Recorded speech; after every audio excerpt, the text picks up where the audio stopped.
Hey everyone, Chloe here, and welcome back to our feminine community and to our soft power platform. And if you are a new subscriber to our feminine family, then hello and hi and welcome. So, as we wrap up the year of 2024, I am hoping and praying that for all of you, that your year was a good year of both growth and elevation. And if it wasn't a good year, I hope that you are not allowing your setbacks, your disappointments, or even your flat out failures to stop you from pursuing the feminine or the hypergamous life of your dreams. But for those of you who have been rocking with me for more than a minute, I wanted to end the year by talking about a topic that hits home for a lot of women in the level up space, and that is the survivor's guilt that will come with social climbing and success of any kind. Because many of you who are tuning in were not born with a healthy support system, but instead were born into a den of wolves. So I would like to use this most recent viral clip of the boxer Clarissa Shields to unpack what is often the undiscussed topic of how to deal with your survivor's guilt when you are often forced to leave others behind. And this is not only about surviving hate and jealousy, which has been talked about on this platform a bajillion times, but this is also about surviving and thriving through all of the aggressive and hostile pushback and the nastiness and the spitefulness that comes from the sabotaging of others, along with their often very aggressive crabs in the barrel syndrome. But what isn't discussed enough in the level up space is the survivor's remorse of doing better than others when our hard work pays off and having to put limits on how much that we can share with the people who are deserving of help. Because make no mistake about it, if you have eyes, you will notice that both men and women on social media are becoming nastier, and many of you are experiencing this brand of nastiness within your own families. But people in general are becoming more jaded and more cynical and have become more grouchier and are more unhappier than ever. And this open misery is not only very toxic, contagious, and infectious, but it is now on code red energy levels of dysfunction, as being on social media literally means being attacked, harassed, and outlandishly picked apart for just breathing, especially when you are flourishing, as people these days are more threatened by social climbing than they are by people who reside in mediocrity. Now, if you have watched all of my jealousy videos on this platform, the jealousy at this point in the social climbing level up should not ever come as a surprise. But the survivor's remorse of learning how to deal with the shame and the guilt or the isolation of having to leave others behind in the pursuit of personal happiness or success or excellence, and learning how to deal with your inner critic when it comes to breaking away from the herd is a survivor's guilt conversation that is long overdue. But first, let's take a listen to this very eye-opening clip that touches on the black tax and survivor's remorse, and that touches on what happens when your greedy and entitled deadbeat relatives start to treat you like a bank instead of a person. People say it's lonely at the top, but damn, this lonely? Clarissa, you got more fame and more money than you ever have in your life. How's your family dealing with that? You know, sadly, I have, and it's not just from family and close, but it's close friends who I grew up with. Some people I never thought I'd be living my life without. Listen, I done bought every last one of my siblings a car. Really? Bought my mama a house, my mama 2 cars, my daddy a car. Help him with his bills, help mama with her bills, help my sister take care of her 3 kids. Her 3 kids live with me. I go there, sit with the teachers, go to teacher conferences. I do all this stuff. And it seemed like the more you do, the more that they don't like you. Right. I overlooked how much my sister, started disliking me. You know what I'm saying? I didn't know. I never done nothing to her. I don't want to get emotional, you know what I'm saying? But me and my sister got the same mama and same daddy, and we grew up together. And, she just, you work so hard to make all this money and to have a good life for yourself, and then the people who you want to share it with, they just change on you, and it's hurtful because people say it's lonely at the top, but damn, this lonely, you know what I'm saying? People shouldn't feel like because I work my butt off that they deserve my money and they deserve my time and they deserve to tell me who I can and can't hang around, and they can be so entitled. Family shouldn't be like that. Now all of a sudden, I'm the bad person, but I wasn't a bad person when I was doing backflips for you. I didn't have no boundaries. You can talk to me how you want to talk to me. You can trigger me. You can make me cry. You can mess up fights. You can do all this stuff. Soon as I tell you no to some, I can buy you a car, put you in a house, pay all your bills. It ain't enough. People don't want what you give them. They want what you have. Say that again. People don't want what you give them. They want what you have. Mm-hmm. And that there you can't have. You can't have what I done worked hard for. Now, many people can relate to this clip when it comes to success of any kind, because the higher you go, the thinner the air, and there isn't a successful person alive who hasn't experienced the pure disappointment and the utter devastation of the people you love, who in turn hate on your blessings. And I can now totally see why Clarissa would run into the arms of a married man at the age of 29, because Clarissa still very much has a strong codependent spirit that will make it very difficult for her to know her worth until she does the complete work. But having to put your foot down on needy, greedy, and entitled family members just to maintain your sanity seems to be a growing trend with Black women, as the feminine divine continues to come alive in the age of Aquarius. And while this is very nasty work to have to navigate, it is work that is so worth it. Now, many of you who have been on your feminine journey for quite some time will inevitably feel some kind of survivor's remorse, guilt, or even a sense of unworthiness or shame for putting yourself first and for making great leaps and bounds of happiness when it comes to your personal progress and not looking back. And this guilt, which is often called survivor's remorse, is perfectly normal. So what exactly is survivor's remorse? Survivor's remorse is the complexity of ambivalent feelings that come with outgrowing, elevating, or doing better than the sum or the average of your family, your friends, or your community of origin. And it is a feeling that can truly keep you stuck in grief if you do not learn how to process those feelings, which are usually rooted in shame, guilt, and unworthiness. Survivor's remorse can also mean, can we accept people for who they are even when we realize that they are wasting their own potential? Can we let go of the notion of trying to rescue people who aren't interested in rescuing themselves, or who are not on a path of healing or enlightenment or self-awareness or wanting more for themselves? These are the complex emotions that are triggered and that we are always going to internally wrestle with when it comes to the people that we once loved and wanted the best for. Because if we are not careful, our love for people who are stagnant can become a crippling form of codependency if we are not careful. So survivor's remorse is also about the very tough lesson of having to accept people for who they show themselves to be instead of wishing that they were different. There is also having to deal with the shaming, the jealousy, the guilting, the projections, the who do you think you are, psychic violence, and the unsuspected and unwarranted attacks from the people that we once held in esteem, respect, or high regard. And to boot, there's nothing more disappointing than being unsupported by our loved ones or being made to feel unworthy by our blood relatives who are supposed to want better for us.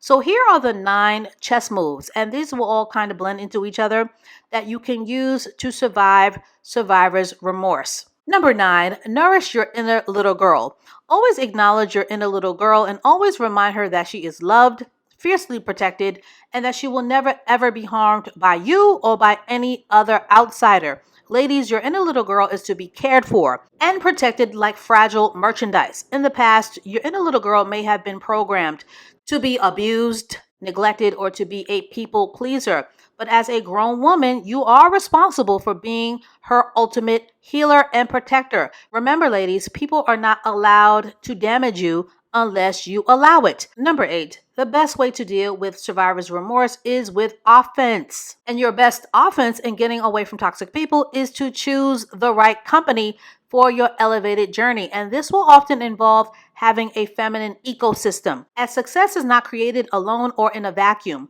Being a part of a feminine community will help to keep you from feeling lonely and isolated when our phones go dry from cutting out our negative friendship bonds that have turned into crutches. Forming positive connections can also keep us from reaching back to the familiar devil that we know. So do not be the woman who takes a shower only to go back and put on a pair of dirty underwear. Number 7, insecure people. See them, know them, spot them. The number one reason why people try to keep your spirits down is because misery likes company, and behind the curtain of unhappiness and insecurity are people who want others to struggle because that is how unhappy people trauma bond with others. And here's the thing. Unhappy people will never tell you to your face that they're unhappy, but it will always show up in their actions, their messy surroundings, and in their profound lack of self-awareness. So see them, know them, spot them, and stay clear away, as they will always have the strongest of intentions to be a monitoring spirit in your life that will sabotage your progress. Number 6, when you don't know who you are, haters will try to make you tap dance to prove your worth and to prove your allegiance. But do not give them the satisfaction, as you were not put here on this earth to be validated by anyone, and your worthiness as a human being should never be up for debate, negotiation, or up for discussion. Number 5, burn the cape, and this goes for both men and women. The facts are, there will always be struggling and suffering in the world, but it is not your burden to carry the burdens of everyone, especially if they are not doing their part to help themselves. As Black women, many of us are groomed to carry the water, the bags, the luggage, and the burdens of others, because we are often groomed to be social justice warrior burnouts and fixers and sheroes in a narrative that has benefited others at our own feminine expense for centuries. And people will literally try to guilt and shame you out of your own self-preservation. And it's only been within the last 5 years that Black women have strongly begun to push back on this expectation. So of course, there will be a tremendous amount of resistance. Number 4, heal your codependency. And for those of you who don't know what codependency is, it is the groomed belief that it is your job to please others at the expense of yourself. And codependent women tend to both attract and entertain parasites, narcissists, and entitled personalities who are crawling all over the internet and who love to use others. But codependency can be healed when unpacked with a vetted therapist who can help you to pinpoint exactly where that damaging narrative even started in the first place. So ladies, heal your people-pleasing ways with a vetted professional to free yourself from survivor's remorse. Number 3, decide what your dream life looks like and go after it. Your dream life will look different for every woman who is listening to this video, but it helps to write down what you want and to visualize it as a lifestyle goal to always have something to look forward to. And believe it or not, many of your friends and family will try to knock you down because they've already given up on their dreams. And the people who have given up on themselves seem to have a very uncanny knack of seeing the greatness in your potential way before you do. So the point of it all, keep going after what you want and never look back. Number 2, hope killers will always make it seem as if God left them in charge, but your worthiness is not up for debate. Ladies, you are worthy of good, of receiving, and you are deserving of whatever you desire, especially when you are willing to do the work. And yes, we all make flubs and embarrassing mistakes, but if you screw up, apologize to yourself and make amends, but do not ever punish yourself to the point of self-hate, because when you hate yourself, the enemy within and without wins. And number 1, protect your peace and make your anger expensive. When you don't do your work, ladies, you will always care about what people who are rotten to the core think. But when you are healed, the psychic violence, the harassment, and the bullying of others will truly not matter when you see yourself as an invaluable asset that is worthy of protection. And if necessary, you can always tap into your dark feminine divine by telling people to go argue with their gas station wigs and their ashy cankles. So that is all that I have to say on this for now. And I said a mouthful, but to keep this conversation going as we wrap up 2024, who in your life has guilt tripped you or shamed you the most about your feminine success? Who is the person in your life that has always tried to sow doubt and unbelief to stifle your feminine progress? And as the saying goes, to whom much is given, much is required. But should we have limits on how much we want to help others when they are struggling? And as always, I thank you for liking, for watching, for subscribing, and for sharing the Feminine School videos on this platform. You are an amazing audience. And as always, please stay tuned for more videos to come.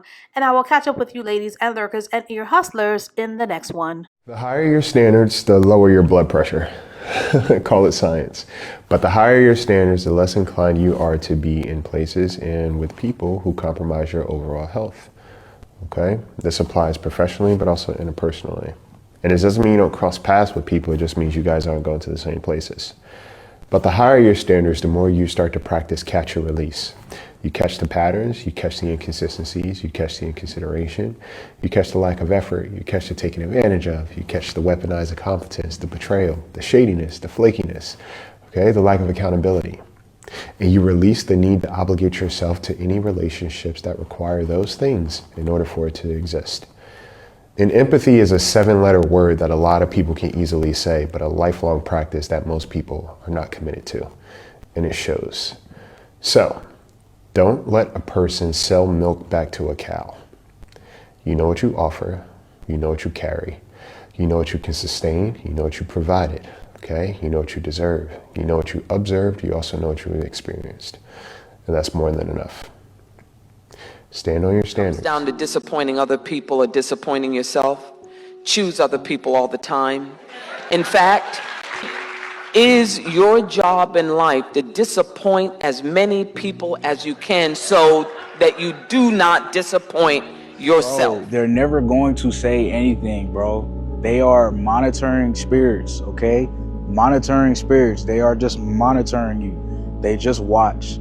They don't want to say anything. They don't want to congratulate you on nothing. They don't want to check up on you. They'll just watch you. Like, they'll just look at what you're doing.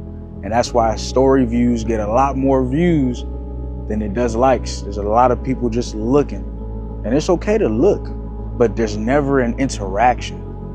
There's never a how are you? There's never a I see what you're doing, keep it up. And don't expect that, because we're in an age now where people are literally just keeping up with you to watch you fall, right? They're keeping up with you to see if you're gonna achieve the things that you said you were gonna achieve, without encouraging you, without uplifting you, without saying, hey, I know you're on a difficult journey, keep going. They just wanna see you fail. They just wanna monitor you. And to me, that's the weirdest thing. You know, I'm one of the first people to congratulate people, to uplift people, to say, hey bro, I see you, keep going. To randomly text somebody in my life, or randomly call somebody and say, hey, we haven't talked in a minute, I just want you to know I love you, and keep going. It doesn't hurt to support. It costs 0 cents to do that. But we live in a different time, man. Watch out for the monitoring spirits. Y'all stay safe.